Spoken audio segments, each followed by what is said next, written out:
I'm Dee Haley with BackstageAccess.com, and I am talking with W.A.S.P frontman Blackie Lawless. Thanks again for taking the time to talk with us today, Mr. Lawless. And thanks so much for having me. We really appreciate it. Now, I know W.A.S.P recently released a new CD, Babylon. I had the pleasure of reviewing it, and I really liked it. It's the 14th album that you've done with W.A.S.P. And wow. Yeah, wow. That many, huh? Now, fans have come to really count on that classic sound. I have anyway, and also the themes that you come up with. It's always thought-provoking. And what I'd like to start off with is if you could tell us a little bit about Babylon's theme, how you came up with the four horsemen of the apocalypse theme, and what brought it all together. Right at the end of Bush's last year in office, we were experiencing what a lot of people, politicians, were referring to as a global financial crisis.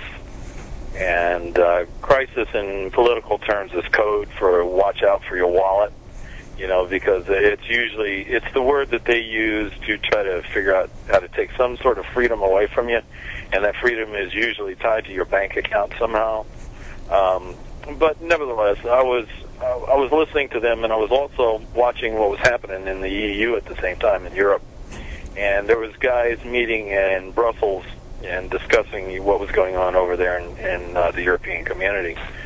And one guy was describing this supposed global financial crisis as a time for action to maybe create a new one-world government, like a one-world system. And then another guy says, well, if we're going to have a one-world government, then we should have a one-world currency. And then a third guy spoke up, and he says that they believed by the year 2017 that they could have all of the EU microchipped. Wow. And I'm standing there with my mouth open, listening to all of this, thinking to myself, do these guys not understand what they're suggesting? I mean, this is potential 666, what they're talking about here. And so I went and I did a detailed study of the book of Revelation in the Bible, and as well as some other books of the Bible. And it was astonishing how accurately detailed the way biblical prophecy describes in relationship to what these guys were talking about.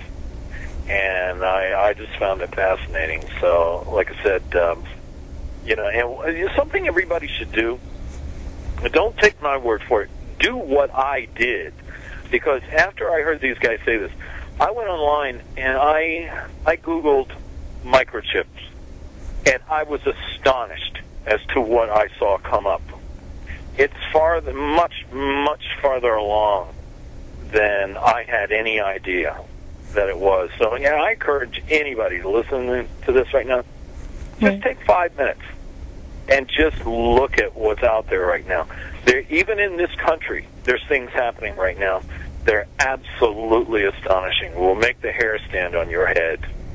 So that was really, the beginnings of the origins of what led to the creation of this record. So you started writing from there, from what you had heard, and everything just kind of fell in place or came together? Yeah, and especially the title track, Babylon's Burning, because, it's basically taking an overview of what that study of the book of Revelation was. Because you got to remember that 20 years ago, when we did Headless Children, I wrote a line in the title track of that song that says, "Four horsemen sit high up in the saddle and waiting and ride the bloody trail of no return."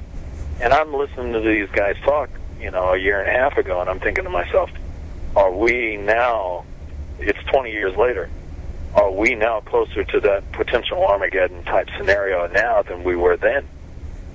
Right. Every day is a little closer. Now, it appears. Yeah, it certainly does. Now, the album itself starts off pretty heavy with Crazy. I really dug it. But, you wrote most of the material that's on the album, but there were a couple of cover tunes in there. I was wondering how you decided where to put them, and basically how you decided what what tunes to put in there.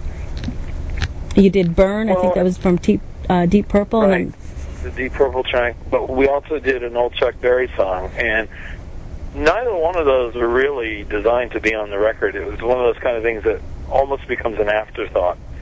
because when we did the Chuck Berry song, it was the very first one we did, and once we started recording.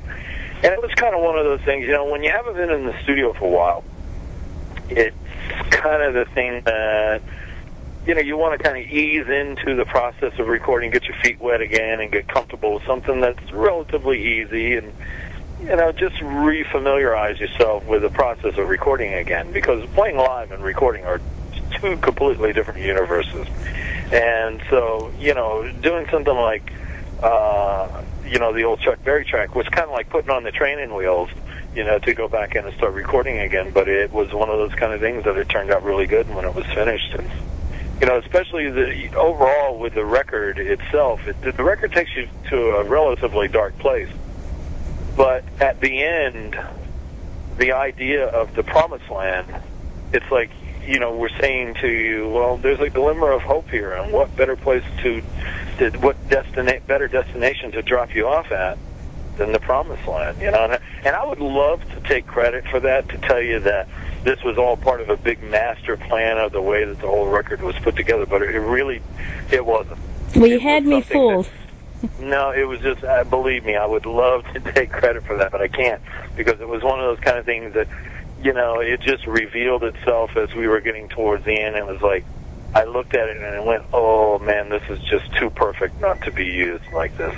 Yeah, it seemed like kind of the end of a story. It's how I took it. I thought it was carefully placed, so that's neat. I appreciate your insight. Yeah, well, exactly.